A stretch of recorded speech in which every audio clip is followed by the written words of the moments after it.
Hi! பார்க்கறதுக்கு egg fry மாதிரி இருக்கா? ஆனா எக் ஃப்ரை கிடையாது. இது ஆட்டு மூளை ரெசிபி. உங்க கிட்ஸுக்கு நல்ல ஹெல்த்தியா இம்யூனிட்டி பூஸ்ட் பண்றதுக்கு நெறைய ரெசிபி செஞ்சு குடுக்குறீங்க. ஆனா பேர கேட்டோனே ஓடி போயிடுறாங்க அப்படின்னா, இப்படி ஹிடன் ரெசிபியா செஞ்சு குடுங்க. விரும்பி சாப்பிடுவாங்க. ஏன்னா பார்க்க எக் ஃப்ரை போல இருக்கிறதுனால எக் ஃப்ரைன்னு நெனைச்சுட்டு சாப்பிட்டுருவாங்க.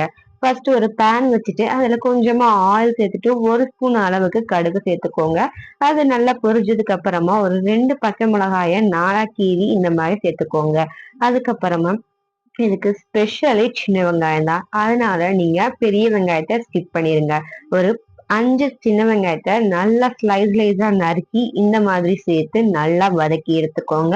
நீங்க 2 முட்டை சேர்க்கிறதா இருந்தாலும் சேர்க்கலாம். இல்ல நெறைய பேத்துக்கு செய்றீங்க அப்படின்னா ஒரு எக்ஸ்ட்ரா 4 முட்டை கூட சேர்த்து நீங்க அத செஞ்சுக்கலாம். நான் இது 2 பேருக்கு செய்றேன். இந்த அளவுல சேர்த்தீங்க அப்படின்னா 2 பேர் தாராளமா சாப்பிடலாம். இப்ப பாத்தீங்கன்னா 2 எக் சேர்த்ததுக்கு அப்புறமா அதுக்கும் மூளைக்கும் தேவையான அளவுக்கு சால்ட் சேர்த்திருக்கேன். அதுக்கப்புறமா ஜீரா பவுடர், பெப்பர் பவுடர் சேர்த்துட்டு அதை நல்லா ஃப்ரை பண்ணிக்கோங்க. இதுக்கப்புறமா கட் பண்ணி வச்சிருக்க மூளையை எடுத்து அதுல கொஞ்சம் கொஞ்சமா சேர்த்து நல்லா ஃப்ரை பண்ணிக்கிட்டே இருந்தீங்க அப்படின்னா உங்களுக்கு கொஞ்சம் நல்லா குக் ஆகி வந்திருக்கும். அந்த குக்கான மூளை பாத்தீங்கன்னா ஒரு லைட் ஸ்மெல் வரும். அந்த ஸ்மெல்லாம் நல்லா போனதுக்கு அப்புறம் இந்த ஸ்டேஜ்ல உங்களுக்கு கிடைக்கும். இந்த மாதிரி செஞ்சதுக்கு அப்புறம் சர்வ் பண்ணலாம்.